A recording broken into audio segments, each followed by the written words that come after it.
Hi guys, Prateek this side. बहुत time से video record नहीं हुई है। कुछ इंटरनल प्रॉब्लम्स और कुछ स्टफ सब चल रहे थे और कुछ एक नया ऑटोमेशन सिस्टम सेट कर रहे थे, जिस वजह से उसमें काफ़ी सारा टाइम लग गया है। कुछ क्लाइंट्स के साथ भी काम था, एड्स वगैरह कुछ, और लोगों के साथ वो सब कुछ सेटअप करना था वगैरह वगैरह something stuff. But all are as compare to पिछले 3 महीने से कुछ अच्छा खासा है अभी सिस्टम। बट इसको और एक नेक्स्ट स्टेप में लेने जाने वाले, अभी उसके ऊपर प्लानिंग चल ही रहा है, जिसमें रीच आउट के फ्रेमवर्क्स को लेके डीएम्स, स्क्रिप्ट वगैरह, मीटिंग्स बुक करना, मीटिंग्स के साथ में प्रेजेंट्स करना, वो सब चीज़ तो अभी पूरा प्रूवन हो गया है। बट उसके साथ अभी आगे नेक्स्ट का जो पार्ट है, डिलीवरी पार्ट, सबसे ज़्यादा दिक्कत वही आ रही है कि डिलीवरी एक्चुअली कैसे करें। काफ़ी सारे लोग एड्स रन कर देते हैं, कुछ अभी जो भी पुराने किसी भी स्क्रिप्ट वगैरह या फिर मेथड्स हो गए, उसमें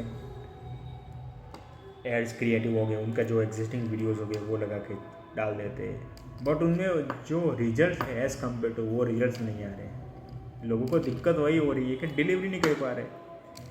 जो एक्चुअली मेथड से, जो अभी मेटा का नया एंड्रोमेडा करके अपडेट आया है, उनका लोग लेवरेज नहीं ले पा रहे हैं। पता नहीं क्यों लोगों को वो उसके बारे में अवेयर ही नहीं है। बहुत सारे हाई लेवल की मार्केटिंग एजेंसी चला रहे हैं, बट उनको पता ही नहीं है कि एक्चुअली उनका लेवरेज कैसे लेना है। हाँ, ये चीज़ है कि बहुत सारे लोगों को मेटा एंड्रोमेडा के अपडेट की वजह से कुछ अप एंड डाउन्स हुए। काफ़ी सारे लोगों का जो एड्स क्रिएटिव जो कैंपेन था वो सेम अलाइन था उसके साथ, तो उनमें अच्छा खासा लो बजट में अच्छा खासा रिजल्ट मिला। बट जो उसके अगेंस्ट था तो उनको अच्छा खासा लॉस भी हुआ है। तो काफ़ी सारे लोगों ने अपना कैंपेन बंद कर दिया है और उसको आगे मूव ऑन भी कर दिया है, नए अपडेट्स के साथ उसको स्विच भी कर दिया है। कंसेप्ट सेम ही है बट अच्छा खासा है और हेल्पफुल भी है। जो मेटा के एड कैंपेन के अंदर जो हम कर रहे थे, वो सभी चीज़ मेटा ने अपफ्रंट दे दी है कि डायरेक्टली वो सब चीज़ एड क्रिएटिव में ही करो। अभी मेटा खुद ब खुद वो क्रिएटिव्स को टारगेटेड पीपल तक पहुंचा देगा उनके एंगल के थ्रू। हमें उसमें कुछ नहीं करना है, वो डायरेक्टली सब देख लेगा। तो रही बात ना, तो क्यों टेंशन है, राइट?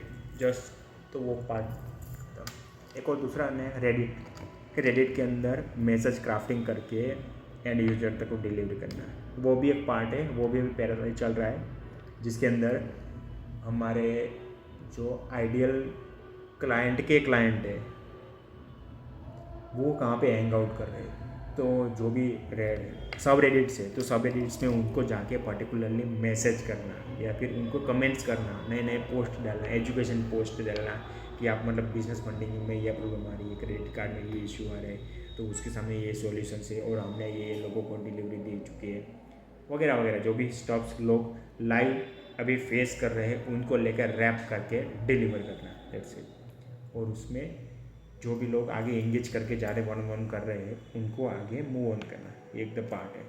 बट इसमें काफ़ी सारे स्टेप्स वगैरह है, कॉपी राइटिंग्स का बहुत पार्ट है, तो वो वगैरह एक पार्ट है जो एक कंपनी एजेंट्स का पार्ट है, वो एक बंदा भी संभाल रहा है, तो वो अभी चल रहा है। दूसरा पार्ट है कि अभी ऑटोमेशंस के लिए अभी देख रहे हैं सबसे ज़्यादा काम, जिसमें अभी आउटरीच के ऊपर पूरा का पूरा फोकस है, क्योंकि at that time volume gaming, जितना वॉल्यूम करेंगे उसके ऊपर डिपेंड है कि पाइपलाइन में कितने लोग आ रहे हैं। अभी 100 लोगों को पर डे में मैसेज कर रहे हैं तो रिस्पॉन्स कितने आ रहे हैं, अपॉइंटमेंट्स कितनी आ रही है, अपॉइंटमेंट बुक कितनी हो रही है, शो ऑफ कितना हो रहा है, मीटिंग्स पे लोग कितने आ रहे हैं और उसमें से डील कितनी क्लोज हो रही है। तो ये पूरा पाइपलाइन है, तो वो पाइपलाइन में कितने लोग, सेम रूल कंसेप्ट सेम ही, आगे जितना लोग आएंगे उतना ही लोग, या आगे जितना लोग ज़्यादा आएंगे उतने ज़्यादा लोग पीछे से सेल्स क्लोज होगा और उसमें आगे डिलीवरी पार्ट होगा। तो ये सेम कंसेप्ट है, ये भी है, एड्स का भी पार्ट है और उसके साथ साथ वॉइस कॉलिंग एजेंट्स का भी है। बट वो अभी थोड़ा हॉल्ड है as per purpose focusing on clients delivery, so that's well. Because तो उसमें क्या है, जो वॉइस कॉलिंग एजेंट है वो डायरेक्टली मैसेज को रैप करेगा जब भी लीड्स आ रही है तो उसको। तो उसके साथ ये भी है कि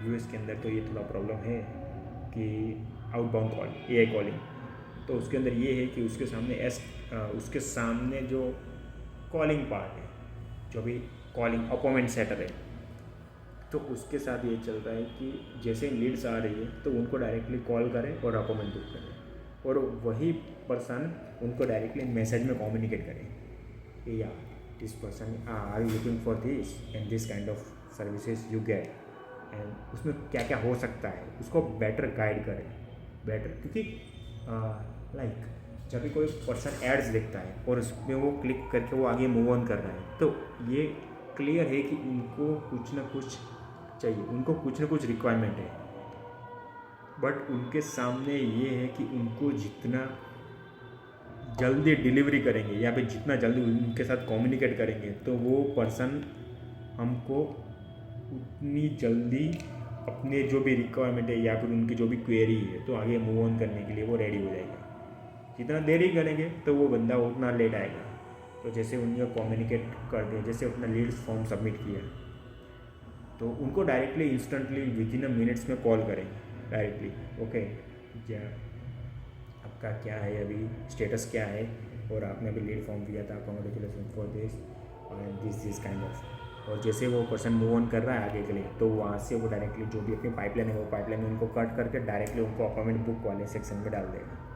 वह वो पाइपलाइन में बुक नहीं कर रहे हैं तो उनके साथ वो डीएम्स और फॉलोअप सीक्वेंस में वो चले जाएंगे वही पर्सन के साथ, क्योंकि उनको पता है कि कॉल में क्या बात किया है और वही पर्सन को डायरेक्टली अभी मैसेज में बात करना है, तो उनके लिए और इजी हो जाएगा कि हाँ एक्चुअली क्या मैसेज करना है, क्या क्राफ्टिंग करना है, उनका क्या कंसर्न क्या था, मेन चीज़ ये कि उनका प्रॉब्लम क्या था, उनको चाहिए क्या, प्रॉब्लम और डिज़ायर, वो दोनों को उन्हें जो भी पर्सन है उसने कॉल किया वो उसने इजीली समझ लिया है। तो उसी के रिगार्डिंग उनको डायरेक्टली कमेंट मैसेज में बात करना है, ईमेल में बात करना है, या फिर एसएमएस में बात करना है, फेसबुक या इंस्टाग्राम पे उनको डायरेक्टली फॉलोअप्स लेना है वगैरह वगैरह, तो वो पर्सन को उसको आगे मूव ऑन करने में और इजी हो जाएगा।